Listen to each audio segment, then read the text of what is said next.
are here. Now I would like to introduce the Sheriff of Los Angeles County, Alex Villanueva.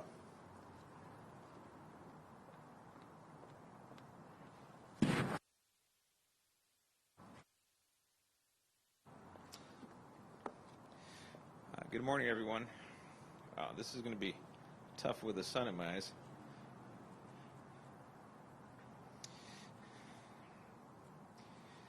Okay. Good morning, and thank you for joining us outside the Hall of Justice today due to the COVID-19 safety guidelines. We're here to discuss one of the results of our focus on super spreader COVID events, which was an enforcement operation involving a massive underground party which took place in Palmdale over this weekend. These can be dangerous operations which cannot be done without extensive coordination and meticulous planning by several different bureaus and units. With that in mind, I want to thank Palmdale Station. In fact, Ron Schaefer, where are you? Thank you to you. All right. Our Human Trafficking Task Force, Operation Safe Streets Bureau, our Aero Bureau, 3 different squads of our mobile field force personnel, and the Los Angeles County Fire Department's paramedics. Last weekend, we obtained information a massive underground party would occur at a vacant Palmdale home. Parties like these often involve drugs, prostitution, underage drinking, and violence. During this well-executed operation that took place last Saturday night at about 10 p.m. in the 6300 block of West Avenue M8 in the city of Palmdale, we arrested 158 individuals. Of them, there were 116 were adults and 35 were juveniles. The weapons you see here were recovered by our deputies at the event. And I should point that there are actually 6 firearms recovered, 3 that night and then 3 the following morning we were able to search with daylight. And of great significance, we were able to rescue a girl who was present and categorized as a commercially sexually exploited child. And we engaged first responder protocol. As you can see, this was a flagrant violation of the governor's health order. But also please understand, even without the health order, these actions were criminal in nature. I want to clarify our position on the latest stay-at-home order as it impacts our department. Please know we recognize the danger posed by COVID-19, but we are also considerate of the emotional and financial impact closing businesses has to the community and the livelihood of these entrepreneurs. And this is where we're, unfortunately at the local level, the county level, at the state level, the health orders have now created this existential threat for a lot of entrepreneurs, small business owners, employees. They're put in this difficult position where they're deciding between complying with the orders or putting food on the table for their families. And we should really, in government, we should not be in a position of putting people in this precarious position. As such, I ask our state and local politicians to strongly consider allowing our restaurant industry to reopen and instead strongly support law enforcement in focusing on the targeted enforcement of super spreader events such as this one, which we believe will be far greater collective end result for public safety. As has been our stance from the very beginning of this pandemic, we remain focused on education and seek involuntary compliance. We will only issue citations in rare cases and as an extreme last resort. Otherwise, our focus and plan is to target super spreader underground events for enforcement, such as the one we are talking about today. We will continue to apply common sense to our enforcement actions and weigh the letter of the law versus the spirit of the law. It is my firm belief that this approach is a more efficient and effective means to manage the spread of this potentially deadly virus. I would also take a moment to acknowledge the much appreciated support we have received from Supervisor Catherine Barger and Janice Hahn. I will now share this information in Spanish. Actually, before we go to Spanish, we can do questions in English if we have any. Sheriff, talk about a little lot in there. I can't hear it, but talk about encouraging officials to sort of overturn the ban on outdoor dining. What led you to that decision, and where were you getting information to make that sort of decision? Well, one thing is when those decisions were rolled out, there was a noticeable lack of hard scientific data. Results from contact tracing, for example, that would, okay, we can understand this results in this, okay, we'll ban this. That would have been a very clear, but we were missing that information. And there was information that was borrowed from a study from the CDC that involved indoor dining, which was not applicable to outdoor dining. So what happens then when you put it in the outdoor dining, in a community as a whole, society, when you push in one direction, they're going to push back in a different direction. And the desire of people to congregate, to socialize is very, very strong. The desire of people to put food on the table is even stronger than that. So when you're putting people in a position to decide what to do or what not to do, I don't think we should be in that position, because all we're doing is actually forcing things indoors, underground, and that is going to create it's going to drive the spread greater than the actual permitted activity previously, which is outdoor dining. So to go back, you said you've got advances notice that this super spreader event, this party is taking place. Yes. Can you tell us how you got that information? Well, we have a lot of we monitor social media, we have informants, and people telling us what happened. There is an underground party circuit that's been going on forever, and there's a handful of organizers, and they make money hand over fist. Everything is under the table.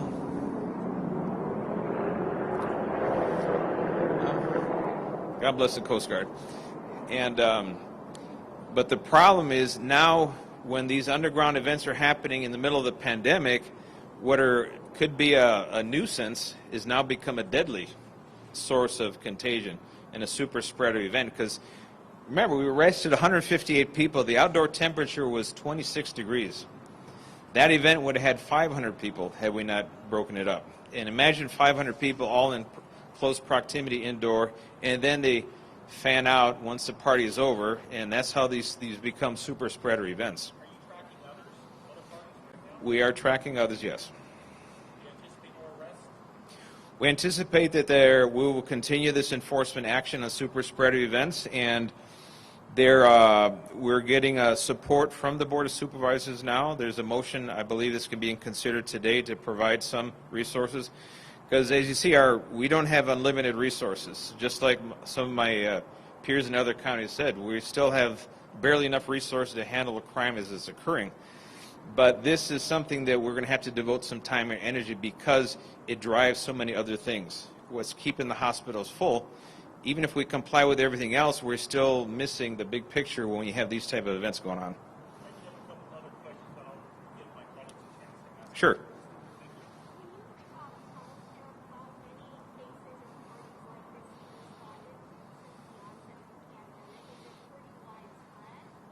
Well, these things typically have been going on a weekly basis, on the weekends. And I know there's been in the Hollywood Hills, for example. We have one location in, I think it's Acton, that's a frequent target of these events, or subject of these events. We get a lot of complaints from community members, especially if you're unfortunate to live next door to the so-called party house. It might be an Airbnb rental, for example, and in this case, it was actually a vacant house that they broke into to do this party. They even moved in with an entire U-Haul with all their equipment. This is how brazen this operation was. And this is something that is worth spending our resources to clamp down on, because these super spread events, if we get rid of them, we're going to improve our ability to fight the pandemic on a whole scale.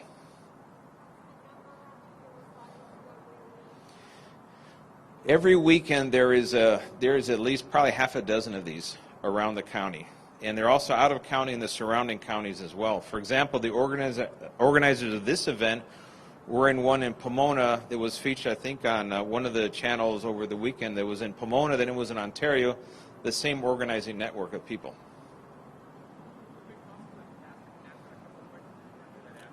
Sure, no, you can ask him now.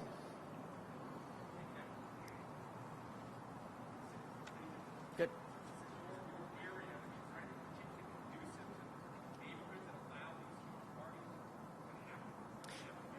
No, you'll find in some of the more rural communities that Palmdale does service, and many other stations service as well. People do like the outdoors. They think because they're outdoors, they can play music louder, they can have more people. But this was a neighborhood, a traditional residential neighborhood. Correct. It was inside a house, a single-family house, yeah. They would normally use the whole house. That means the backyard. This particular establishment had a pool in the backyard, but because it was cold, nobody was obviously in the pool or doing things outside the back.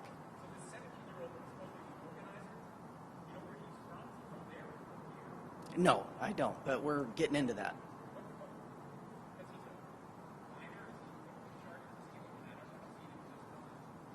Well, there'll be a host of issues that we're addressing with him, and that will be presented to the DA for filing considerations. We did communicate with them. They did not give permission to rent this out or let them use it for this purpose. They were looking to rent it to a family. Yes. Yes.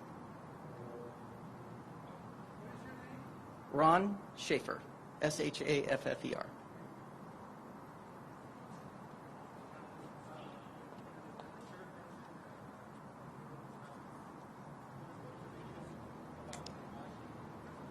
Well, our human trafficking task force, they handled that, but they put her into sex trafficking, basically. I believe so. 17.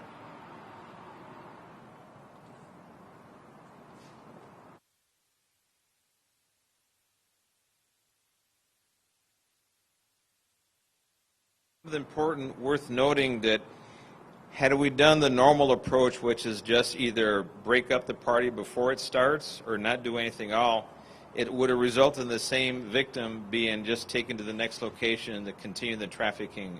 So this actually rescued her from that. And then there are protocols that are in place when we have a victim of human trafficking. We're taking into effect what means that DCFS is involved, the Department of Mental Health is involved.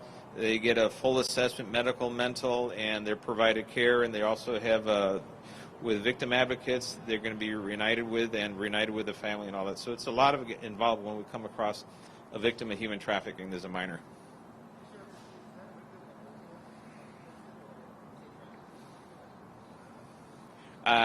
We won't discuss any further on that, on her individually.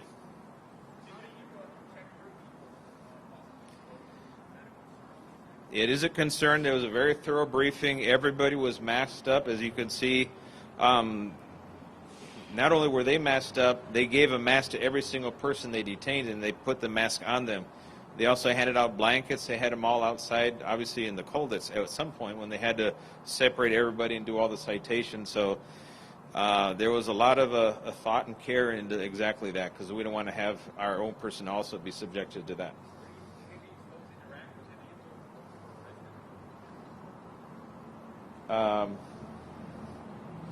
Who?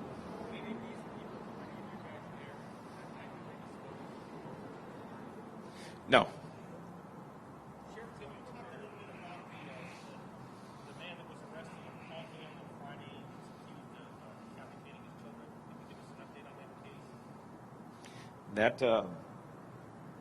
Actually, that is still currently being investigated. Other than the information that was originally released, we'll have to leave it at that. That is an active investigation right now. Okay. Buenos días y gracias por acompañarnos. Estamos aquí para compartir los resultados de una operación enfocada en eventos supercontagiadores. Una de estas fiestas masivas tomó lugar en Palmdale este fin de semana. Estas operaciones deben hacerse con una gran coordinación y requieren diferentes agencias y unidades. Quiero agradecer a la estación de Palmdale, a la unidad de tráfico humano, a la agencia de calles seguras, agencia aérea, todas las patrullas, unidades de fuerza y al departamento de bomberos del condado de Los Ángeles. La fiesta tomó lugar en una casa desocupada en la ciudad de Palmdale. En estas fiestas hay drogas, prostitución, menores bebiendo alcohol y violencia. Durante esta operación hubo 158 arrestos. 116 fueron adultos y 35 fueron menores de edad. Se recuperaron 6 armas de fuego. Se rescató a un adolescente que estaba en riesgo de ser víctima del tráfico humano. Este evento violó las órdenes del gobernador y no congregarse debido a la pandemia. Quiero pedir a las autoridades locales y estatales que reconsideren la orden de cerrar restaurantes y enfocarse en eventos supercontagiadores como este. Estos eventos son un gran peligro para todos porque los asistentes llevan la enfermedad a sus familiares. Esa orden de salud pública está forzando que familias se tengan que decidir si van a cumplir con la orden o si van a poder darle de comer a sus hijos. Nosotros queremos y queremos enfocarnos en el bienestar para todos. ¿Alguna pregunta en español? Sí.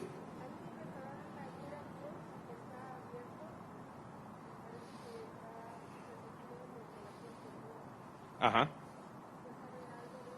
He oído de eso y nosotros no tenemos intenciones de hacer enforzamiento en restaurantes o negocios. Eso va a ser una función, responsabilidad del Departamento de Salud Pública.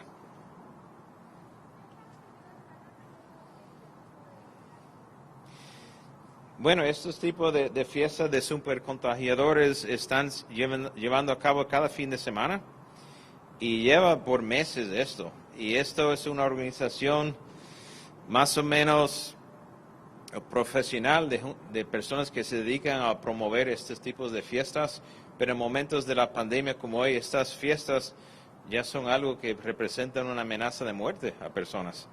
Y por eso estamos enfocándonos en eliminar este tipo de supercontagiador.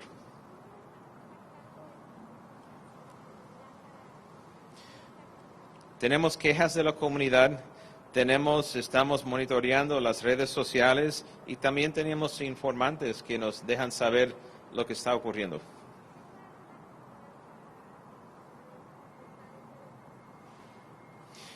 No, bueno, primero, dejarnos saber. Si usted es desafortunadamente un vecino de uno de estos lugares, déjanos saber. Y nosotros vamos a hacer todo lo posible para eliminar esa amenaza a su salud pública. Sure.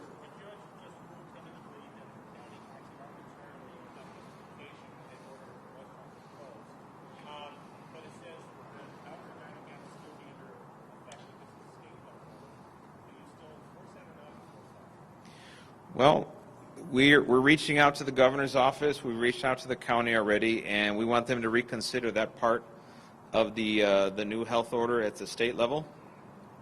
And we'll see what we get back from the governor's office. But I'm in agreement with, of course, we'll follow whatever the guidance we get from our local court.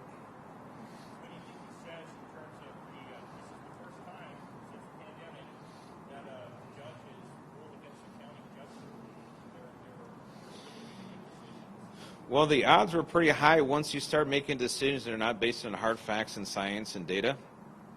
I think the public health department, they need to release the results of their findings. All that contact tracing gives us a database, a whole body of knowledge.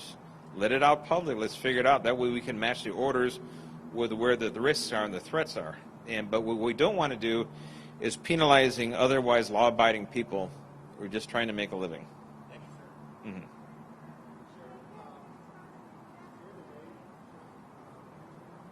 Oop. Uh-huh.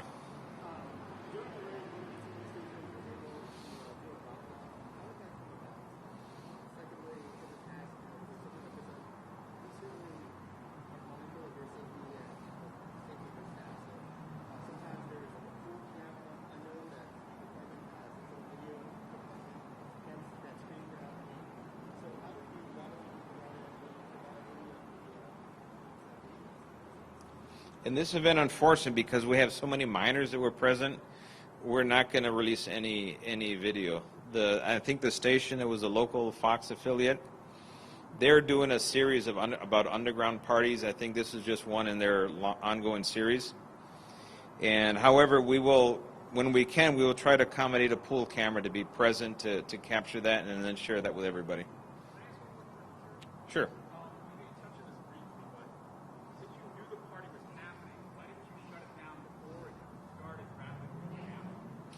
Well, if we did that, we shut it down before. One, we would have not rescued the human trafficking victim. That would have been just passed on to the next party. We would have missed that, and we would also miss the opportunity to be able to arrest. We actually arrested the entire organizing network of this party. That is very important because that shut down future parties. And we busted it down there. They would just have regrouped in another location and would have been, Party B. So this is it's an elusive group, and it's not easy to do this, so it took some planning. And the point is we want to make a real strong message for people that like to indulge in the underground party scene. hey, once you set that aside while we have the pandemic and people are dying and, you know, fighting to survive, just stop thinking about yourself and start focusing on other people's needs, and save that for when the pandemic is no longer around. And you just go back to being the nuisance that you are.